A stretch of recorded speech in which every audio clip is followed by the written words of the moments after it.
Outsource निगम बनेगा, GeM portal के माध्यम से नियुक्ति होगी, 3 साल से होगी, 16 से 20 हजार रुपए तक उनको न्यूनतम वेतनमान दिया जाएगा, आरक्षण का पालन किया जाएगा। तो मैं आपसे जानना चाहता हूं कि ये आपने सितंबर महीने में बात कही और आज आप किस महीने में बैठे हैं कि कोई निकाला नहीं जाएगा। आजमगढ़ के अंदर राजकीय मेडिकल कॉलेज चकनपानपुर में 100 से ज्यादा आउटसोर्स कर्मचारियों को बाहर का रास्ता दिखा दिया गया। सीधा पूरा पैसा कर्मचारियों को देंगे, एजेंसी को ना देकर के। ये मेरा ना किसी कंपनी के साथ हमारा कोई मन है कि उसका जो हक है उसको मिले, और जो हमारे कर्मचारी हैं उनके साथ कोई हक तलफी न हो। हम कॉर्पोरेशन इसीलिए बनाए जो दुनिया भर की शिकायतें आ रही हैं उसको दूर करने के लिए। तो साथियों, जैसा कि आपने वीडियो में देखा, विपक्ष आउटसोर्स और संविदा कर्मचारियों के कुछ महत्वपूर्ण मुद्दों को लेकर सरकार के ऊपर बरस पड़ा। जी हां दोस्तों, सरकार के ऊपर बहुत गर्म हुआ विपक्ष और कई सवाल दाग दिए जो हर एक आउटसोर्स कर्मचारियों के मन में भी चल रहे हैं, संविदा कर्मियों के मन में चल रहे हैं।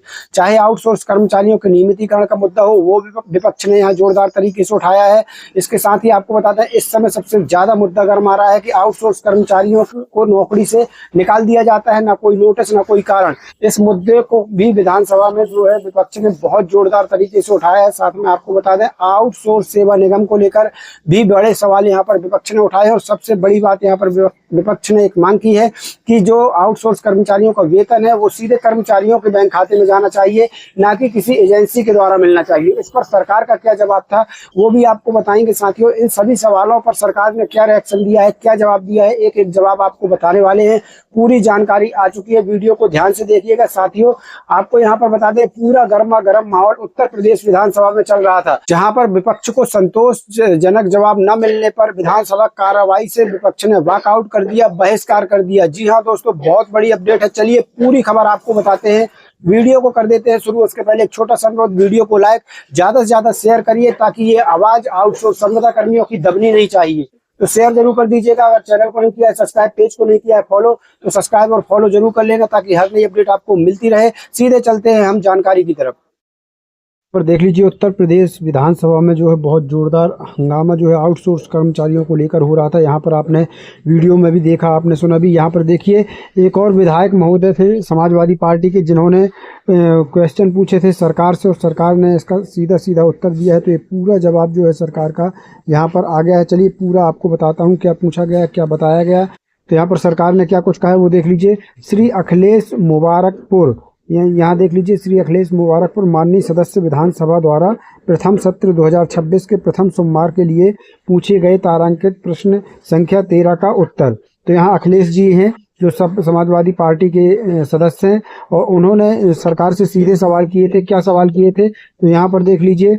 उन्होंने पूछा था कि क्या उप मुख्यमंत्री बताने की कृपा करेंगे कि प्रदेश के स्वास्थ्य विभाग में संविदा एवं आउटसोर्सिंग पर नियुक्त चिकित्सकों, स्टाफ नर्स एवं अन्य कर्मचारियों की संख्या कितनी है, और क्या सरकार उक्त संविदा एवं आउटसोर्स कर्मियों को रेगुलर किए जाने की कोई योजना बनाएगी। यानी नियमितीकरण को लेकर भी सीधा सीधा सवाल यहाँ पर सरकार से जब यहाँ पर विपक्ष ने पूछा तो सरकार ने क्या उत्तर दिया है जरा वो देख लीजिए।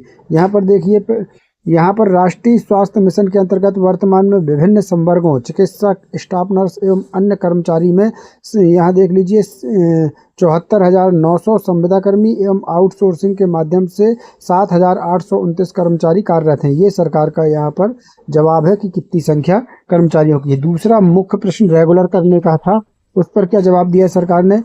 राष्ट्रीय स्वास्थ्य मिशन उत्तर प्रदेश भारत सरकार द्वारा वित्त पोषित है।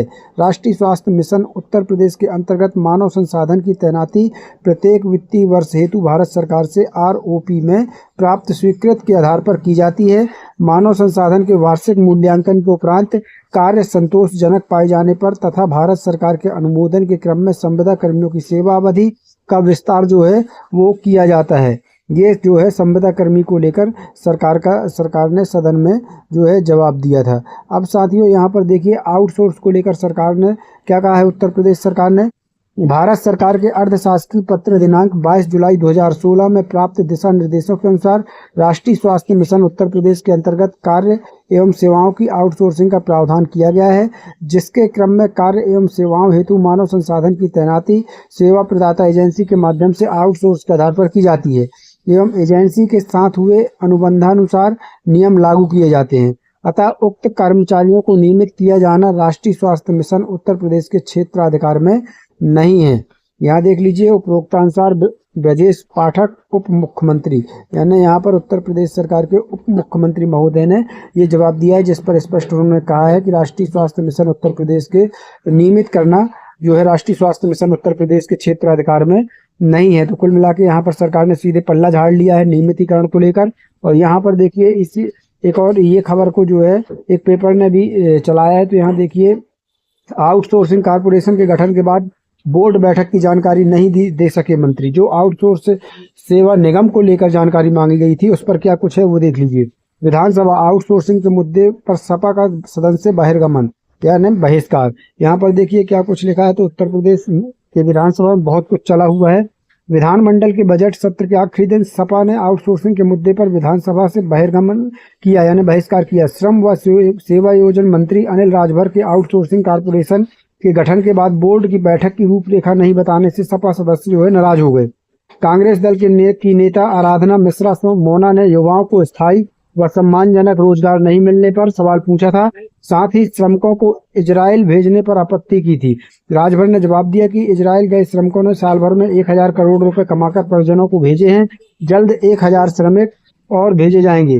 राजभर ने कहा कि श्रमिकों को दूर न जाना पड़े, इसके लिए सरकार एक्सप्रेसवे के किनारे इंडस्ट्रियल क्लस्टर विकसित कर रही है। यहाँ पर देख लीजिएगा, ध्यान से देखिएगा, क्लस्टर विकसित कर रही है। आउटसोर्सिंग कॉर्पोरेशन बोर्ड की पहली बैठक हो चुकी है। इस पर सपा सदस्य बैठक की रूपरेखा बताने की मांग करने लगे, जिससे मंत्री ने बाद में सदस्यों को भेजने की बात कही। इस पर सपा सदस्यों ने सदन से बहिष्कार कर दिया। तो यहाँ पर खूब हंगामा हुआ आउटसोर्स सेवा निगम को लेकर। यहाँ पर देखिए क्या कुछ दिया गया है कि कंपनी बदलेगी, कर्मचारी नहीं। इससे पहले सपा सदस्य रागिनी सोनकर के संविदा कर्मचारियों को न्यूनतम मानदेय पर पूछे सवाल पर राजभर ने जवाब दिया कि जैम पोर्टल पर जारी टेंडर में सेवा शर्तों का जिक्र होता है।